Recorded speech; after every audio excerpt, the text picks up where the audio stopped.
구루 AI 음성 나레이션입니다. 오늘은 신경 쓰고 싶지는 않지만 최근에 어떤 영적인 길을 걷는 사람의 심리 상태를 보고 생각이 듭니다.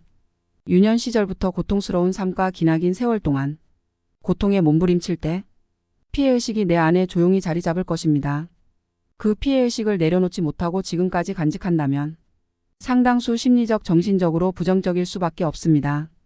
그에게 모든 뉴스는 범죄와 어두운 장면만 보이게 됩니다.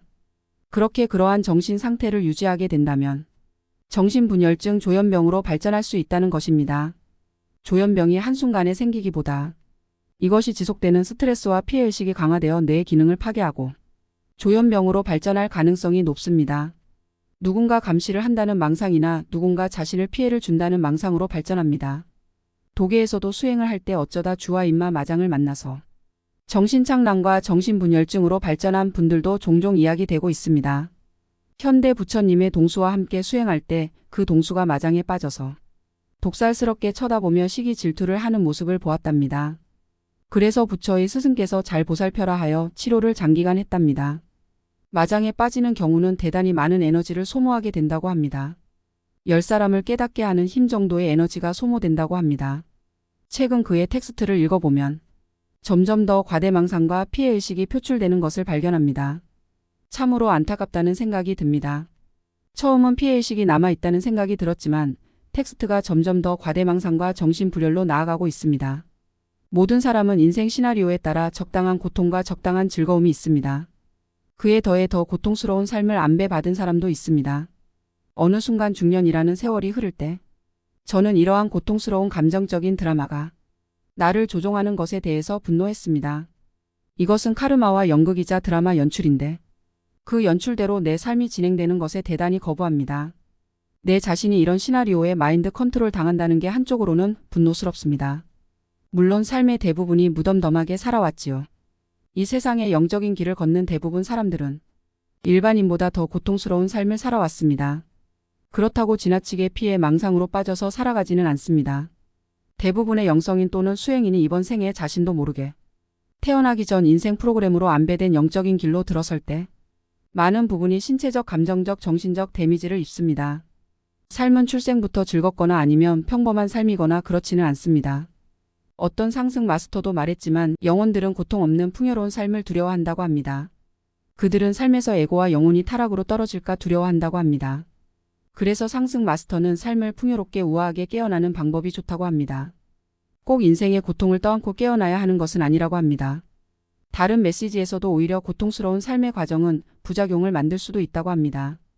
현대 부처께서는 말씀하시길 적당한 고통이 깨달음에 도움이 되지만 지나친 고통은 깨달으려 하지 않는다고 합니다. 아마도 석가모니 부처께서 말씀하신 악기 현의 중도 법칙이 아니겠습니까? 석가모니 부처도 화려한 궁전에서 부귀영화를 버리고 인생의 비밀 수행을 위해서 출가했습니다. 예수와 또한 12세 32세 공백기 동안 이집트, 인도, 티베트, 히말라야를 거쳐서 수행을 위해 장기간 여행했습니다. 그리고 깨달음을 얻었습니다. 그들은 고통을 스스로 만들었으며 또한 고난당한다는 생각이 없었습니다. 대부분의 영혼들은 지나친 안락한 삶이 깨달음에 방해가 될 수 있다고 본 것입니다. 불교에서 나온 내용처럼 이 비유들은 많습니다. 부처가 비유한 내용에는 불타는 집에서 자녀들이 즐겁게 놀기 바빠 아랑곳하지 않고 빨리 빠져나오지 않는다고 비유했습니다. 목걸령과 사리부리 마을 축제 때 마을 사람들이 즐거워하는 모습을 멀리서 지켜보며 저렇게 즐거워하는 사람들이 언젠가 생멸한다는 사실을 사색했습니다. 그들은 삶은 영원하지 않다고 보았습니다. 저 또한 유연기 10세 이전 이와 같은 사유를 했습니다. 자연에 대한 과학적 탐구심과 더 나아가 나는 누구인가? 라는 사유로 발전했습니다.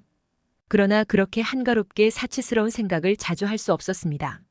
누군가 말했듯이 내 인생의 비밀이 언젠가 삶에서 드러나리라 믿었습니다. 이건 대단히 게으른 판단입니다. 매일 같이 굶주림으로 고통받았기 때문입니다.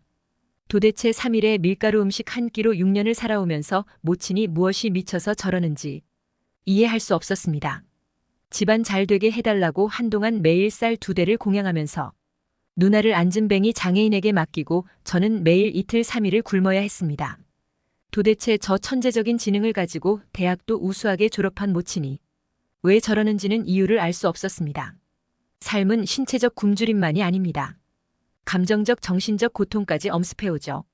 유년기 매사 우울한 감정을 느꼈지만 그것이 어떤 부작용을 잠시 만들기는 했어도 성장하면서 마음은 매우 단순하여 정서적으로 병적으로 우울한 상태에 물들지 않았습니다. 저항하느냐 또는 그냥 무덤덤해지는 것입니다. 그러려니 이것 또한 지나가리라. 사람이 지나치면 무덤덤해지기 마련이지요. 여러 종류의 우울증은 알지만 성장하면서 우울증에 시달리지는 않습니다. 분노하지도 않았으며 좀 더 나이가 들면서 생각이 바뀌고 내가 왜 이런 삶을 당해야 하나 반발심이 생기기는 합니다. 자기 자신이 처신을 잘해야 합니다. 이제 모든 인연은 자동적으로 떨어져 나가고 저 또한 그 인연들을 부여잡을 생각이 단 1%도 없으며 오히려 혼자 있는 내 자신이 편안합니다. 아마도 제 인생의 고통은 출생 때부터 시작해서 대단히 어려운 삶을 살아왔다고 할 수 있습니다. 지나칠 정도로 이렇게까지 망가질 필요가 있나 의문이 들면서 이런 삶을 살아야 했나 회의도 느낍니다. 나의 영의 병신이라고 속삭인 적도 있군요. 전혀 상상하지 않은 삶입니다. 모든 인생은 고통과 슬픔과 아픔이 시간이 갈수록 쌓여집니다. 많은 영성인 중 아마도 60%가 이런 고단한 삶을 살았으리라 봅니다. 하일리히 페스탈로치가 말한 명언은 고난과 눈물이 나를 높은 예지로 이끌어 올렸다. 보석과 즐거움은 이것을 이루어주지 못했을 것이다. 라는 표현이 있지요. 금강석을 다듬어야 빛난다고 했습니다. 다듬지 않으면 쓸모없는 돌에 지나지 않습니다. 이 다듬는 과정에서 뼈와 살을 깎는 고통이 오게 됩니다. 고통에는 인내가 필요합니다. 그리고 비로소 완성한다면 빛나는 보석이 될 때 깨어남 깨달음이 오게 됩니다. 아다무스 세인트 저메인이 말한 내용처럼 여러분의 모든 생애와 현생의 삶이 그것이 무엇이 되었던 간에 영혼의 재단을 불러와 그 그릇에 담아서 영에게 보내라고 했습니다. 그것이 쓰레기일지라도 영은 지혜로 변환시킨다고 합니다. 포스트 스크립트. 저는 인생의 주요한 타임라인에 항상 좋은 사람보다 좋지 않은 사람을 만났습니다.